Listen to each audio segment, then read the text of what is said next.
औज़ु बिल्लाहि मिनश्शैतानिर्रजीम बिस्मिल्लाहिर्रहमानिर्रहीम। मैं हूँ डॉक्टर मोहसिन और ये है माय हेल्थ क्लिनिक। जब भी कोई मरीज़ अस्पताल में दाखिल होता है तो डॉक्टर्स या नर्स उनके वाइटल्स चेक करते हैं। एक ये ही वो वाइटल्स हैं जो डिसाइड करते हैं कि एक इंसान नॉर्मल है या उसको कोई बीमारी नहीं है, या अगर बीमारी है भी तो फ़िलहाल वो ख़तरे में नहीं है। तो ये 3-4 चीज़ें हैं जिनका पता होना ज़रूरी है। हम सबसे पहले जो वाइटल चेक करते हैं उसके अंदर होता है पल्स। पल्स हम चेक करते हैं, ये हमारी रेडियल आर्टरी होती है, यहाँ से अक्सर हकीम और डॉक्टर बचपन से देखते आ रहे हैं, वो सबसे पहले इसको देखते हैं।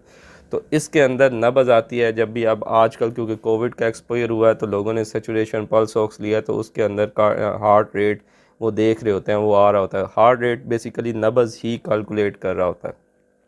तो नॉर्मल जो होता है वो तकरीबन 60 टू 80 तक लेते हैं, और कुछ लोग 80 टू 100, लेकिन 100 से ज़्यादा हो तो फिर उसको हम कहते हैं टैकीकार्डिया, यानी दिल बहुत ज़्यादा तेज़ी से धड़क रहा है। तो उसके लिए जो आइडियल लोगों की पल्स चल रही होती है, जो वर्जिश करते हैं, उनकी ज़रा कम होती है सोते हुए, और वक्त के साथ साथ वेरी करती है। जो नॉर्मल हम आइडियल लेते हैं वो 72 होती है पल्स, लेकिन मोस्टली 80 और 100 के दरमियान ही लोगों की नब्ज़ चल रही होती है। अलबत्ता अगर 100 से ज़्यादा हो तो ये फिर ख़तरे की बात होती है कि इंसानी जिस्म कहीं ना कहीं प्रेशर में है, टेंशन में है, वो चाहे कोई सोजिश है, कोई बुखार है, क्योंकि बुखार के साथ भी नब्ज़ बढ़ जाती है। अगर पेट में कोई इन्फेक्शन या मसला चल रहा है तब भी बढ़ जाती है। इट्स मीन के जिस्म में कुछ ना कुछ खलबली है जिसकी वजह से ये मसाइल हो रहे हैं।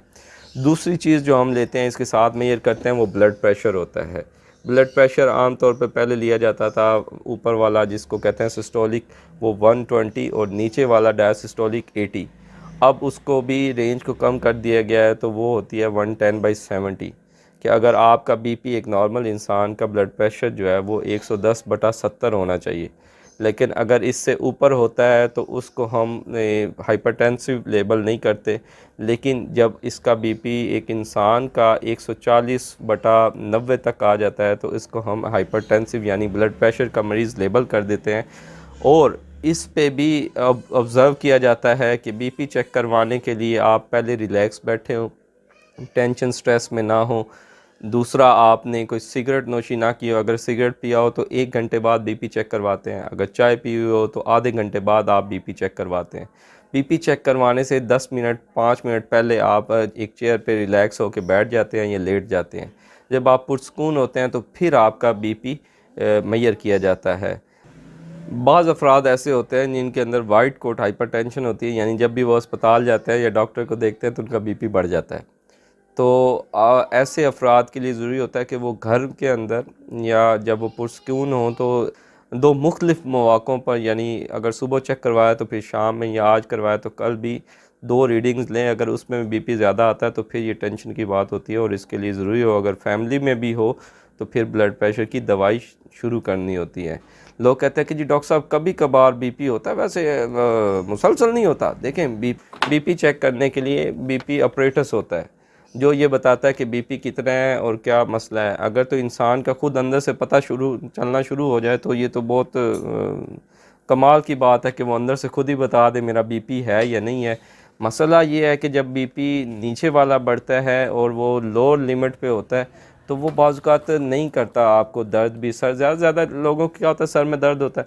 लेकिन जब इंसान आदी हो जाता है, बीपी मुसलसल बढ़ना शुरू हो जाता है, तो फिर उसके मसाइल होते हैं। आँखों की नज़र जो है, बिनाई, आँखों के जो पीछे रेटिना पर्दा होता है उसके ऊपर छोटी छोटी वेज़ल वो फटना शुरू हो जाती हैं, गुर्दे ख़राब होना शुरू हो जाते हैं, दिल पे लोड होता है, और इसके अलावा डिफरेंट मसाइल होते हैं।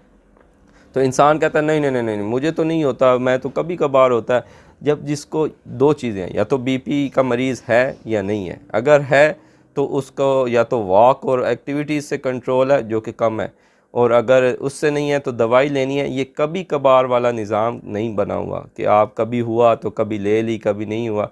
इट्स मीन कि आपका बीपी बढ़ता है और आपको दवाई का इस्तेमाल करना चाहिए। लेकिन अगर आपका ब्लड प्रेशर नहीं है तो फिर कभी कभार दवाई लेने की भी ज़रूरत नहीं होती जब आप बीपी के मरीज़ नहीं हैं। लेकिन अगर आप इसको इग्नोर करेंगे तो आँखें, बिनाई, गुर्दे, ये मसाइल होते रहेंगे, और जब वक्त गुज़र जाएगा फिर आप कहेंगे कि ये क्या हो गया। तो इस चीज़ को करना होता है कि आप कोशिश करें कि जहाँ आप अच्छे कपड़े ख़रीदते हैं, मोबाइल अच्छा लेते हैं,